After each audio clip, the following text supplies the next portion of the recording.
அக்கா துணிலாம் எடுத்து வந்துட்டேன்க்கா. அக்கா இப்ப கொஞ்ச நேரத்துக்கு முன்னாடி மோடி ஐயா பத்தி சொல்லிட்டு இருந்தீங்கல்ல, எங்களை மாதிரி ஏழைப்பட்டவங்களுக்கு எல்லாம் என்னக்கா பண்ணிருக்காங்க?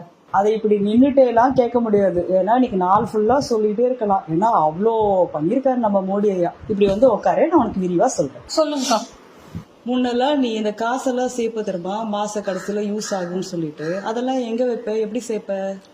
புளி டப்பால, பருப்பு டப்பால, அவர் சுருக்கு பை வச்சிருப்பேனேக்கா, நீங்க பாத்திருப்பீங்களே, அது சுருக்கு பை இல்ல. இப்ப எங்க சேர்க்கிற? அக்கா நீங்க தாங்க எனக்கு ஒரு பேங்க் அக்கௌண்ட் ஓபன் பண்ணி கொடுத்தீங்க, அதுலதான் போட்டுட்டு இருக்கேன் நான் கூட எங்கங்க கிடைக்கிறதெல்லாம் எடுத்து போட்டுட்டு இருக்கேனக்கா அக்கௌண்ட்ல. பாஸ்புக்ல ஒழுங்கா என்ட்ரி போட்டு வச்சிருக்கியா? அதெல்லாம் பண்றேன்க்கா, நீங்க சொல்லி கொடுத்த மாதிரி செய்யறேன்க்கா. அந்த பேங்க் அக்கௌண்டோடைய பேர் என்ன தெரியுமா? தெரியாதுக்கா. ஜன்தன் அக்கௌண்ட். ஜன்தன் அக்கௌண்ட்டை ஆரம்பிச்சு வச்சது நம்ம பிரதமர் மோடிஜி. ஒவ்வொரு பெண்களுக்கும் கையில ஒரு தொகை இருந்தாக்கா, ஒரு கணக்கு இருந்தாக்கா, அவங்களுக்கு ஒரு பாதுகாப்பான உணர்வும் ஒரு தன்னம்பிக்கையும் வரும், ஒரு கௌரவத்தோட வாழலாம்னு சொல்லி இந்தியா ஃபுல்லா இருக்க அத்தனை பேருக்கும் மினிமம் பேலன்ஸ் எதுவுமே இல்லாம ஒரு கணக்கு ஓபன் பண்ணி கொடுத்தது நம்ம பாரத பிரதமர் மோடிஜி. இதை விட என்ன வேணும்?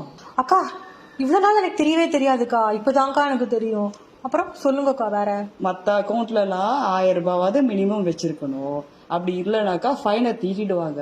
ஆனா இந்த ஜன்தன் அக்கௌண்ட் ஜீரோ பேலன்ஸ் அக்கௌண்ட்ல நீ காசே வச்சிருந்தாலும் கவலை இல்லை, எந்த விதமான ஃபைனும் கட்ட வேணாம். 1000 ரூபாய் சொன்னோடனே ஞாபகம் வந்துரு, உனக்கு அந்த 1000 ரூபாய் கிடைச்சதா? என் புருஷா இருக்காரு, டாஸ்மாக் கடையா ஓடி போயிடுறாருக்கா. எங்கக்கா வருது பணம் எல்லாம், இருக்கிற பணத்தை எல்லாம் குடிச்சு போயிடுறாரு. 1000 ரூபாய் வரும்னு சொல்றாங்க, அதுவும் வர காணும்க்கா. உனக்கே வரலையா? வரலக்கா. அதுதான் சொல்றேன், அவங்கள நம்பி இவங்கள நம்பி இல்லாம நம்ம சுயமா சொந்த கால நிக்கிறதுக்காக சுய உதவி குழுக்கள் முதற்கொண்டு 275 நல்ல நல்ல திட்டங்கள்லாம் மோடிஜி போட்டிருக்காரு. ஆமா, ஏதோ கொஞ்சம் அட்வான்ஸ் வேணும்னு கேட்டியா? யாருக்கா உடம்பு சரியில்லையா? அக்கா எங்க ஹவுஸ் ஓனர் இருக்காருல்ல, அவங்க அடுத்த மாசத்துல இருந்து வாடகை ஏத்துறாங்கக்கா. ஆமாங்கக்கா, இவங்க நாங்கெல்லாம் ஏழைப்பாடுங்க, எங்களுக்கு எங்கக்கா சொந்த வீடு இருக்கு, சொந்த வீடு வச்சுக்கணும்னு ஆசையா இருக்குதுக்கா. ஆனா அதுக்கான வழி இல்லைங்கக்கா. அதனால அவங்க நஷ்டமோ கஷ்டமோ அவங்க சொல்றதை நாங்க கேட்டுதானங்கக்கா ஆகணும். அதனால தான்க்கா அட்வான்ஸ் கேக்குறேன். சரி சரி, கவலைப்படாத. இதுக்கு ஒரு அருமையான ஒரு திட்டம் கொடுத்திருக்காரு மோடி ஐயா.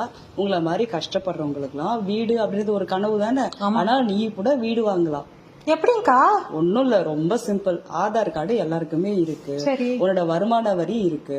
யாரெல்லாம் பிலோ பாவர்ட்டி லைன், அதாவது குறைஞ்சபட்ச வருமானம் வச்சிருக்காங்களோ அவங்களுக்கு, முக்கியமா பெண்களுக்காக சொந்த வீடு அப்படின்ற ஒரு கனவை நனவாக்குற ஒரு பெரிய விஷயத்த பண்ணிருக்காரு மோடி.